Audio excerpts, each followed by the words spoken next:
today, how do you see South Africa? I see a lot of pessimism. I see a lot of people on both sides critical of the ANC in terms of the way the country's governed. I'm deeply concerned about certain developments in South Africa, but I still if I look at South Africa today, as I see the glass half full and not half empty. There are many positives in our favor, but I and others, also people within the ANC, also many black intellectual South Africans, intellectuals, are saying South Africa is slipping down a slippery slope at the moment. There's too much corruption. There's been too much what they call cadre deployment, putting people into positions for which they are not sufficiently trained. And this goes hand in hand with the corruption. The education system has been allowed to become calamitous. If somebody like Mampela Rampela, who was the partner of Steve Biko, the black consciousness leader, who had a child with him, who was an activist, anti-apartheid activist, if she says education under apartheid was better than it is today, it's a telling statement from that source. The unemployment is too high. The labor legislation is too inflexible.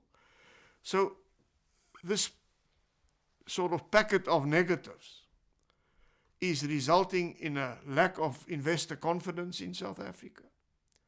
The constitution is under threat from the ANC. They are tampering. They have not succeeded yet, but they're tampering with the independence of the courts. They have done atrocious things with regard to the independence of the National Prosecuting Authority. They are threatening to undermine the effective constitutional protection of private property rights. All these factors are leading to a feeling of deep concern amongst many South Africans across the ethnic spectrum, across the economic spectrum, and hopefully the democratic process will help to bring more responsible leadership to the fore. Looking 20 years back now through the whole process, what went wrong, what went right, and are you optimistic for the country? Well,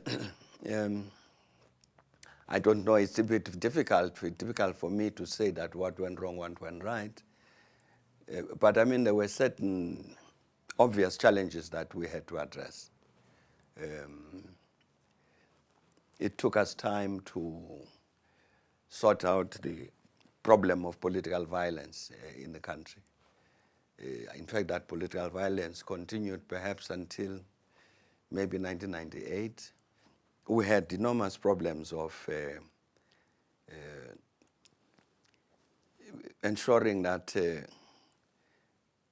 whatever might go wrong, it doesn't result in reigniting these mutual hostilities in South African society.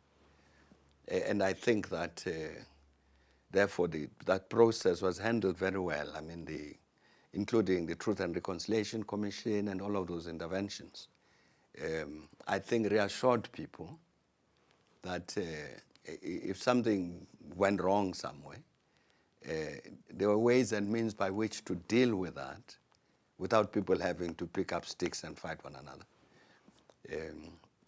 Then, of course, you had these enormous economic challenges.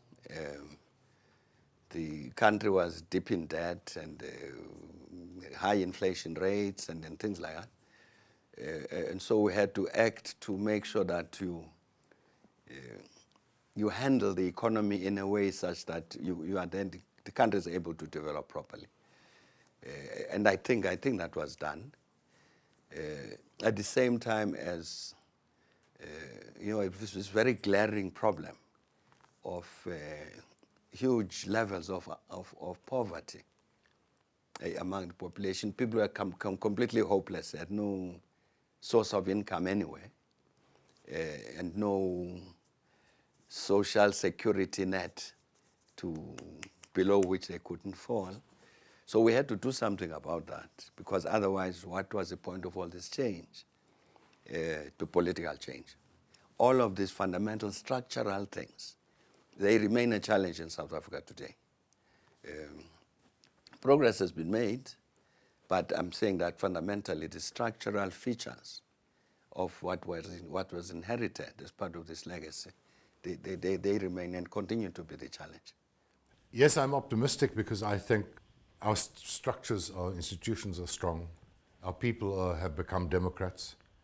I think we're struggling with an inefficient and corrupt government. We have extremely bad leadership at the moment in the ANC and elsewhere. I'm disappointed at the ANC that they didn't work with what they had better and criminally neglected black education, for example, allowed nepotism and corruption to take root. But we have our constitution is a rock. Our judicial system is still credible. I don't think we face any kind of Arab Spring or failed state or revolution. It's going to be bumpy because there's huge anger at the inequality that still persists. But I think post the election of 2014, we'll make work of this. We have now credible parties to the left of the ANC. We have credible parties to the right of the ANC. I think we're getting closer to a good mix where everybody in the country has a political representative. So nothing is going to get out of control.